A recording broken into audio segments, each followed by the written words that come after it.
Hi Chaitanya గారు. నమస్తే madam. Chaitanya గారు, జనరల్ గా వెయిట్ ఎక్కువ ఉంటే దాని ప్రెషర్ మోకాళ్ళ మీద పడి మోకాలు అరిగిపోతాయి అట్లా ఇట్లా అంటూ ఉంటాం కదా. మరి సన్నగా ఉన్న వాళ్ళకి కూడా అండర్ వెయిట్ లో వెయిట్ లో ఉన్న వాళ్ళకి కూడా మోకాలు నొప్పి ఎందుకు వస్తుందండి? ఇప్పుడు ఏడున్నాం మనం?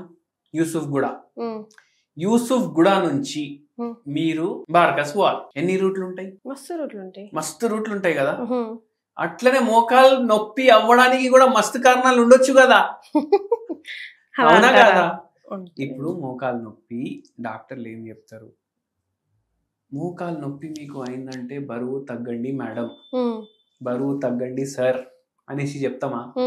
ఎందుకు చెప్తాం? అది కూడా ఒక కారణం మోకాలు నొప్పి అవ్వడానికి. సిగరెట్లు తాగుతారా, మందు తాగుతారా, అది బంద్ చేయండి. దానివల్ల కూడా మోకాలు నొప్పులు పెరుగుతాయి. కానీ ఓన్లీ మోకాల నొప్పులు రావడానికి కారణం బరువు ఒక్కటే అని చెప్పరు. బరువు ఎక్కువ ఉంటే మోకాలు నొప్పి అవ్వచ్చు, కానీ బరువు ఎక్కువ ఉంటే ఖచ్చితంగా మోకాలు నొప్పి ఉండాలనేసి రూల్ లేదు. అవునా కదా?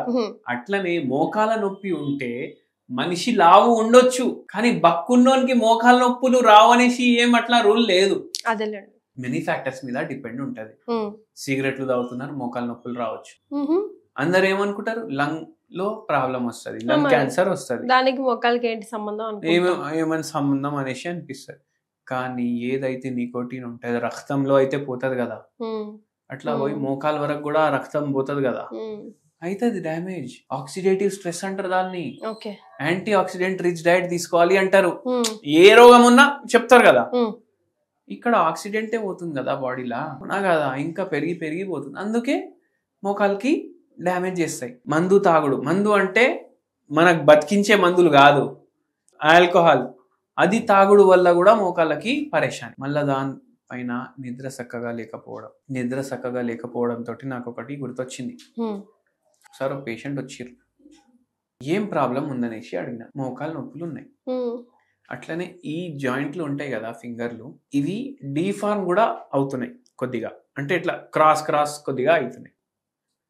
పేషెంట్ గంటన్నర పడుకుంటారంట రోజు, మొత్తం 24 hours లా గంటన్నర పడుకుంటారు. గంటన్నర పడుకుంటే ఏమైతుంది? బాడీ యాక్టివ్ ఉంటుందా? ఉండదు కదా. పేషెంట్ అంటున్నారు నా బాడీ యాక్టివే ఉంది. మళ్ళా డీప్ గా ఇంకా పోతే మనం రిపోర్ట్లు చూసినాక, పేషెంట్ తోటి మాట్లాడినాక మనకి ఏం తెలిసింది తెలుసా మీకు? ఆర్థరైటిస్, మోకాల నొప్పి, ఫింగర్స్ లో కూడా నొప్పి. ఎట్లా వచ్చిందంటే స్పూన్ తోటే తింటున్నారు, ఇట్లా అన్నం కూడా కలుపుకోవడానికి వస్తలేదు నాకు, అంత నొప్పి ఉంది ఫింగర్స్ లో. మళ్ళీ బ్రష్ ఎట్లా చేస్తాం? వాష్ బేసిన్ దగ్గర నిల్చొని బ్రష్ చేస్తాం కదా, అది నిల్చొని బ్రష్ చేస్తుంటే కూడా మోకాల మీద నిల్చోలేకపోతున్నా. పిల్లలకి, మా ఆయనకి వంటలు చేయలేకపోతున్నా. నాకు ఆ పేషెంట్ చెప్తున్నారు చీరలు కట్టుకోవడం ఇష్టం ఆ పేషెంట్, కానీ కట్టుకోలేరు. ఎందుకు?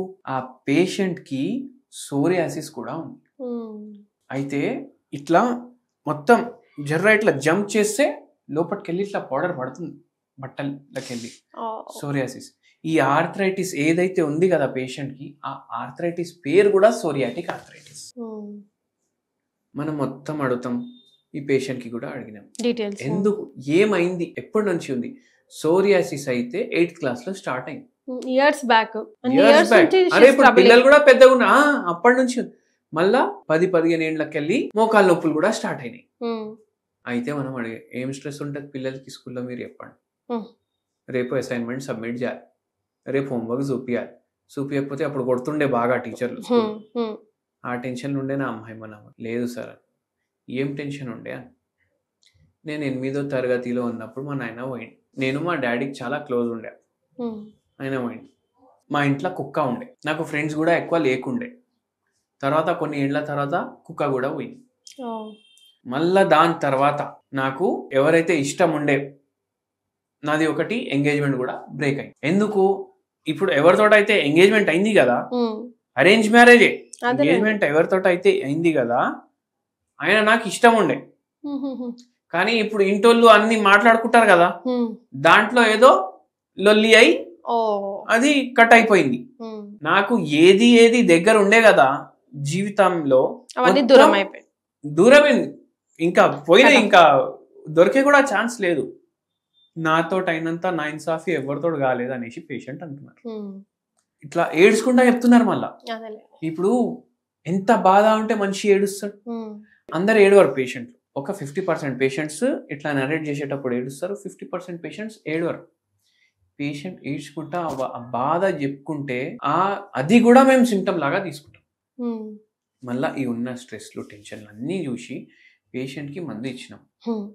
1 year వాడినరు. ఫస్ట్ మోకాల నొప్పులు తగ్గిపోయినాయి, ఫింగర్స్లో నొప్పులు తగ్గిపోయినాయి. చెప్పకుండా మందులు మానేసిండ్రు. మన దగ్గర నుంచి రిమైండర్ మెసేజ్ పోతుంటుంది పేషెంట్లకు, అరే వీళ్ళ అపాయింట్మెంట్ ఉంది, మీరు రావాలి ఫలానా రోజు, ఫలానా ప్లేసు, ఫలానా టైము రావాలనేసి. చూసుకున్నారు మెసేజ్ చూసుకొని మళ్ళా వచ్చిండ్రు. లేదు సార్ మీకు మెసేజ్ వచ్చింది, మాకు తగ్గిపోయింది అనేసి మానేసి. ఎక్కడ తగ్గింది? సోరియాసిస్ ఇంకా ఉంది కదా. మోకాల నొప్పులు లేవు కదా సార్. అరే మోకాల నొప్పులు ఎందుకు తగ్గినాయి? ఎందుకంటే మీరు మందులు వాడుతుండే. ఇప్పుడు 4 నెలల గ్యాప్ వచ్చింది, మొత్తం సోరియాసిస్ కూడా అయింది. ఆర్థరైటిస్ కూడా సోరియాసిస్ అంటే బొక్కల పైన సోరియాటిక్ ఆర్థరైటిస్ ఏదైతే అయింది, బొక్కల పైన సోరియాసిస్ అయింది అని అర్థం. చర్మం మీద కాకుండా బొక్కల మీద కూడా అవుతుంది. అయితే అది కూడా పోవాలి. రిపోర్ట్లు నార్మల్ రావాలి, ఒక్క లక్షణం ఉండొద్దు, రిపోర్ట్లు క్లియర్ ఉండాలి, బాడీ కూడా మొత్తం క్లియర్ అయిపోవాలి. మళ్ళా 1 year వాడిపించిన, తగ్గిపోయింది కంప్లీట్ గా, పూర్తిగా. మళ్ళీ రాలేదు ఈ రోజు వరకు. మనం స్టాప్ చేసి కూడా ఒక 10 ఏళ్ళు అవుతుంది. అట్లా ఉంటది హోమియోపతి. మరి హోమ్ రెమెడీ కూడా ఏమైనా సజెస్ట్ చేస్తారా వీళ్ళకి మీరు? హోమ్ రెమెడీ నేను ఏం సజెస్ట్ చేస్తున్నానంటే, ఇది ఎగ్జాక్ట్లీ రెమెడీ అని కూడా చెప్పలేం, కానీ చాలా హెల్ప్ చేస్తారు. ఆటో ఇమ్యూన్ డిజార్డర్స్ లో యాంటీ ఆక్సిడెంట్స్ చాలా ఇంపార్టెంట్. ఏ రోగం డైలీ మీరు తినే ఫుడ్ లా యాంటీ ఆక్సిడెంట్ ఉండాలి, ఒక్క ఐటమ్ లో అయినా ఉండాలి. ఇప్పుడు చాయ్ ఉంది, చాయ్ లో యాంటీ ఆక్సిడెంట్స్ ఉంటాయి మంచి మాత్రలో. కానీ మనం ఏం చేస్తాం, చాయ్ని పాలు సగం నీళ్లు సగం, అది ఫస్ట్ గరం చేస్తామా, మళ్ళా దాంట్లో చాక్పతి వేస్తామా. ఇప్పుడు రైస్ కుక్కర్ లో మీరు రైస్ పెట్టిర్రు అనుకోండి ఉడకడానికి, అది ఉడికిపోతుంది, కానీ మీ చాయ్ ఇంకా బాయిల్ అయితేనే ఉంటుంది. అవునా కాదా? మీ చాయ్లో ఉన్న యాంటీ ఆక్సిడెంట్స్ ఏవైతే ఉంటాయి అవి మాయం అయిపోతాయి. దీంట్లో ఎక్కువ బాయిల్ చేయొద్దంట, ఎక్కువ బాయిల్ చేయొద్దు, అట్లా తయారు చేసుకోవాలి. మళ్ళా డికాక్షన్ సపరేట్, పాలు సపరేట్. ఇంత డికాక్షన్ వేస్తే ఇంతే పాలు వేయాలి. చక్కెర ఎక్కువ వేసుకోవద్దు. ఇప్పుడు చక్కెర ఎక్కువ వేసుకోకు అని చెప్పంగానే అందరూ బెల్లం ఇంత లుండలు వేస్తారు దాంట్లో, అది కూడా చేయొద్దు. లిమిట్, చాలా లిమిట్. దాల్చిని చెక్క పౌడర్ వేసుకుంటే చాయ్లో యాంటీ ఆక్సిడెంట్లు ఇంకా పెరుగుతాయి. అట్లా తాగండి చాయ్.